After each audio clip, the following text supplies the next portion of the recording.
Senator Roberts is next. Okay. So I'll give Senator Roberts a call. Thank you, Chair, and thank you for being here tonight. Mine also have some questions about Services Australia's service centres.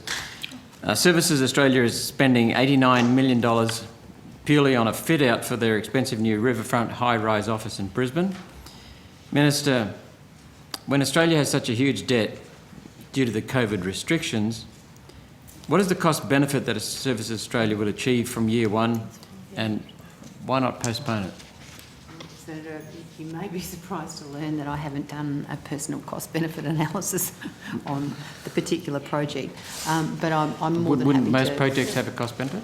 But I'm just saying I've had... No, I meant yes, service. of course. So what I was going to say is that I would perhaps, with your indulgence, ask the agency to please provide the cost or the justification for that particular project. Senator, we support a workforce that's over 30,000 people.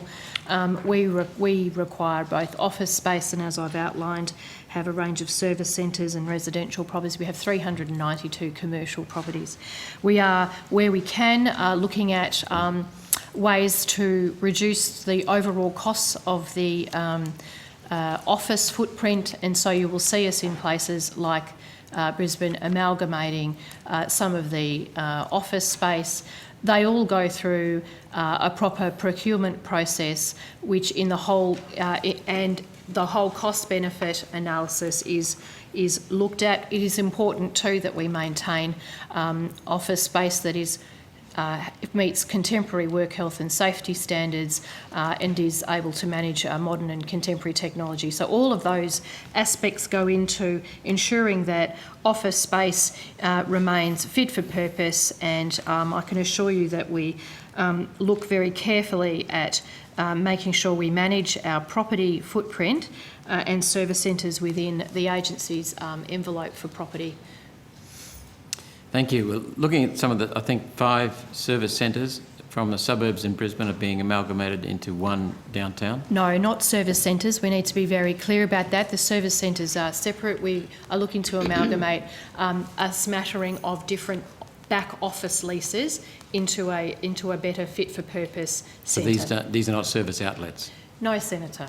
Okay. They're not customer. They're not shop fronts, if you like. Right, so okay. we, as I said, we've got a very large workforce. Most of our telephony and things are done in big smart centres. We have large technical workforce, lawyers, all sorts of people. We all work in offices, and we have 318 shop fronts and then access and agents points. We also do have some residential properties to support our remote and regional servicing.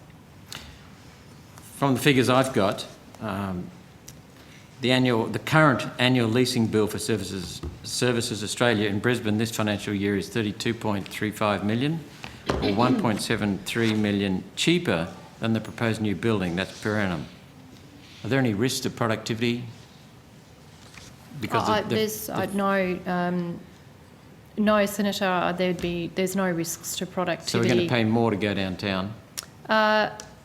1.73 million more. I will take on notice. I mean, lease costs are renegotiated at various points in the leases of other buildings anyway.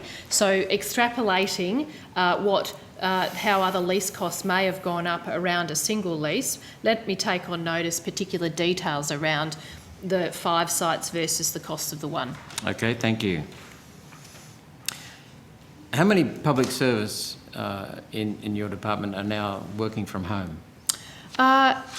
For various reasons, we have around 10,000 people working from home. So Services Australia has a mixed workforce of some 29,000 Australian public servants, but there are also service delivery partners that support us and some and contractors, particularly in our ICT space. So a number of those people were also working from home and some of our service delivery partners have been able to work from home. But broadly, about 10,000 people are working from home as part of the Services Australia effort at the moment. Is there any reluctance from people coming back to the office? We've not experienced that. We've had we are nationally distributed, so our workforce we manage our workforce against each of the state and territory requirements. So, for example, we had many more people working from home in Victoria for large parts of last year. In Canberra, most people were still coming into the office if they to work. We've seen different arrangements through Omicron. Our work is our people both work from home and come to the office, and we haven't had any real issues with people coming and going in that arrangement. Okay, thank you. Last question.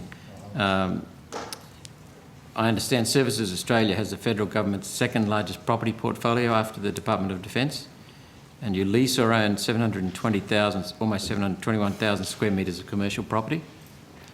What do you do to ensure that property costs are reduced and that services are located where they're needed? I know I've just learned that these are nothing to do with customer interface, but yeah, what are you doing? So Senator, I think as I've said, we are what you've outlined with things like bringing together 5 leases in Brisbane. We're doing something similar. There's a new building being built in Adelaide, which brings and reduces 3 or 4 leases into one. So we are trying to drive an efficient and fit-for-purpose office requirements. Every dollar that comes out of my budget into property is money I can't use for transformation or other things. So we are very focused on driving an appropriate, fit-for-purpose workspace that delivers the outcomes for the best value, which is as we are required to do under the PGPA and consistent with the finance property guidelines. So in your response that you're going to give me on notice, you'll be able to tell me why we're going to go downtown and have $1.73 million more expensive than the current scattered 5 outlets in 5 centres in Brisbane. Well, I will take on notice that framing of your question, and we will and you have check the assumption. Yeah, we'll check Okay. the assumptions that you've got there, and the decision that, and the context around the full context of our decision to do that. Okay, thank you very much. Thank you, Chair. Thank you, Senator.